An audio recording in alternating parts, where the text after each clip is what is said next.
How to connect OKX Wallet to OKX Exchange. Hi everyone, welcome back to another video from Wake&Tech. In this video, we are going to be learning how you can easily connect your OKX Wallet to OKX Exchange, and here's how you do it.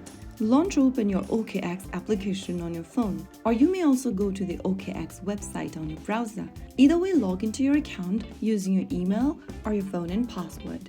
Once you're logged in, go ahead and tap on the Web3 button at the top right next to Exchange. You'll then be able to see this interface where you need to tap the menu button at the top left corner. Now, click on Wallet Connect under Basic.